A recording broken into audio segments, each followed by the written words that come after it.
നമസ്കാരം. എല്ലാവർക്കും പൂക്കൂടയിലേക്ക് സ്വാഗതം.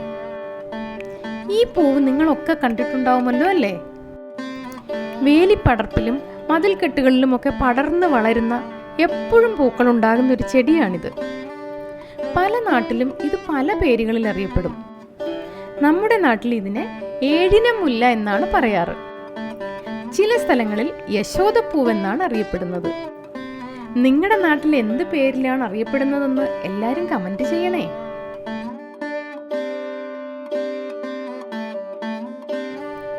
ഈ പൂക്കൾ എങ്ങനെ ക്രേപ്പ് പേപ്പർ കൊണ്ട് ഈസിയായി ഉണ്ടാക്കിയെടുക്കാമെന്ന് നമുക്ക് നോക്കാം.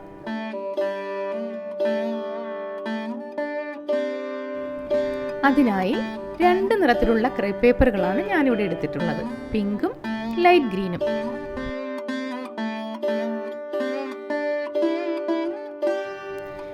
ഈ പൂക്കൾ എടുത്ത് നോക്കിയാൽ അറിയാം, ഓരോ പൂവിലും 5 ഇതളുകളാണ് ഉണ്ടാവുക. ഇതളുകളുടെ നടുവിലായി കറുത്ത നിറത്തിലുള്ള പൂമ്പൊടി പോലൊരു ഭാഗവും ഉണ്ടാവും. നമുക്ക് ആദ്യം പൂവിന്റെ ഇതളുകൾ ക്രേപ്പ് പേപ്പറിൽ നിന്ന് കട്ട് ചെയ്യാം.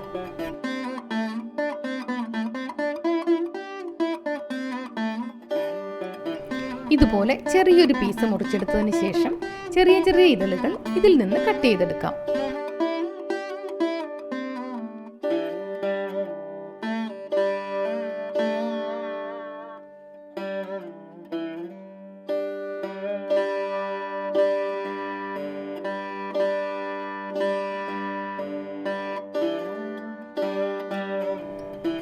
ഇങ്ങനെ 5 പീസും കട്ട് ചെയ്ത് മാറ്റി വയ്ക്കാം.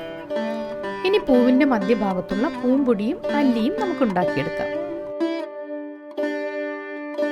ഒരു ചെറിയ piece pink colour crepe paper എടുത്ത് അതിന്റെ അഗ്രഭാഗത്തായി ഒരു ചെറിയ നൂല് മടക്കിയെടുത്ത് അഗ്രം മുറിച്ച് കളഞ്ഞ് നാരുകൾ പോലെ ആക്കിയ ശേഷം ക്രേപ്പ് പേപ്പറിന്റെ അഗ്രഭാഗത്ത് ചുരുട്ടി ചേർത്ത് കൊടുക്കാം.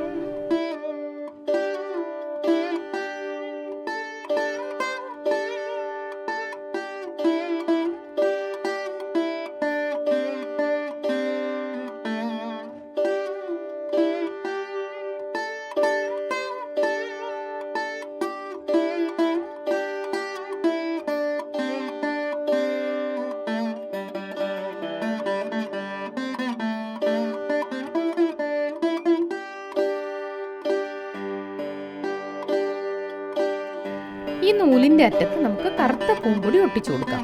അല്പം അരിപ്പൊടിയിൽ കുറച്ച് കറുത്ത ഫാബ്രിക് പെയിന്റ് ചേർത്ത് നന്നായി ഇളക്കി യോജിപ്പിച്ച് പരസ്പരം ഒട്ടിപ്പോകാതെ ഉണക്കിയെടുത്തതാണ് ഈ കറുത്ത പൂമ്പൊടി. ആ നൂലിന്റെ അഗ്രഭാഗത്ത് അല്പം ഫെവിക്കോൾ പുരട്ടിയ ശേഷം നമുക്ക് ആ കറുത്ത പൂമ്പൊടിയിൽ ഒന്ന് ടച്ച് ചെയ്തെടുക്കാം.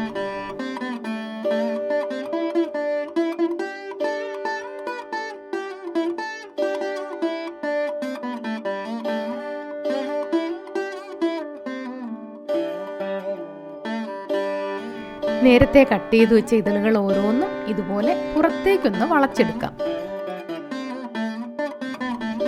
ഇനി ഇതളുകൾ ഓരോന്നായി ഇതുപോലെ അടുപ്പിച്ചടുപ്പിച്ച് റൗണ്ട് ചെയ്ത് ഒട്ടിച്ചെടുക്കാം.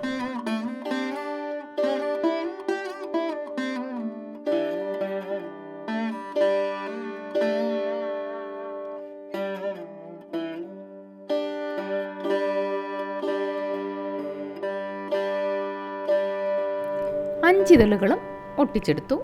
ഇനി ഇതിന്റെ ചുവടുവശം നമുക്ക് കട്ട് ചെയ്ത് കളയാം.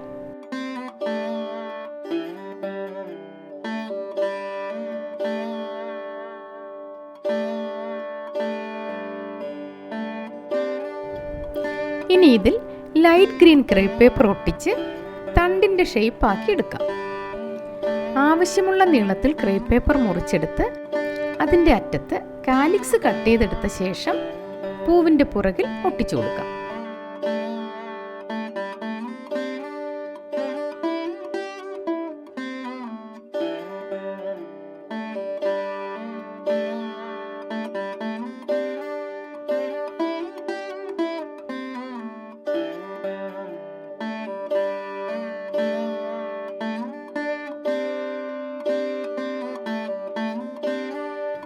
ഇങ്ങനെ ഒട്ടിച്ചെടുത്ത ശേഷം ക്രേപ്പ് പേപ്പർ നന്നായി ചുരുട്ടി പൂവിൻ്റെ തണ്ടിൻ്റെ ഷേപ്പാക്കി എടുക്കാം.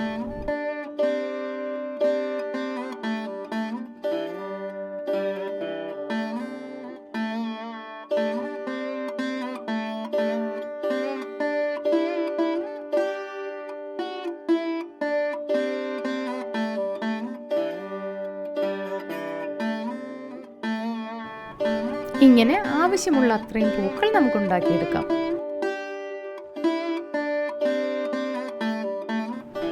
ഇനി ഇതിലേക്ക് ആവശ്യമായ മൊട്ടുകളും കൂടി ഉണ്ടാക്കുന്നത് എങ്ങനെയാണെന്ന് നമുക്ക് നോക്കാം.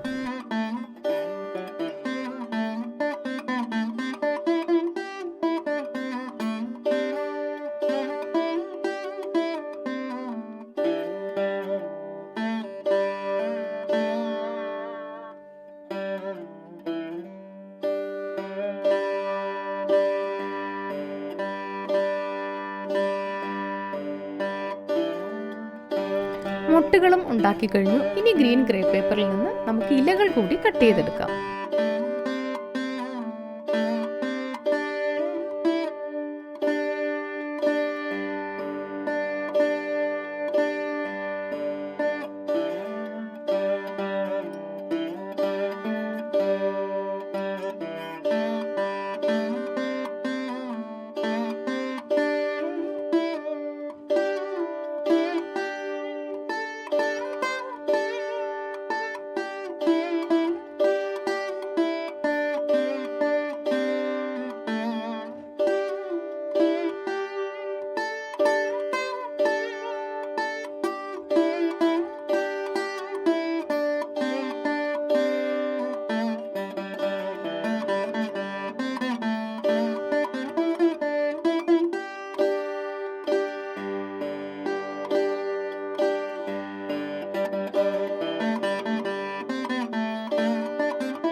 ഇനി ഈ പൂക്കളും മൊട്ടുകളും ഇലകളും കൊണ്ട് ഒരു നൂൽക്കമ്പിയിൽ മനോഹരമായ പൂങ്കുലകൾ സെറ്റ് ചെയ്യാം. ആദ്യം മൊട്ടുകളും പിന്നെ പൂക്കളുമായി ക്രേപ്പ് ടേപ്പ് ചുറ്റി ഒട്ടിച്ചെടുക്കാം.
അങ്ങനെ ഏഴിനം മുല്ല എന്ന യശോദപ്പൂവ് റെഡിയായി.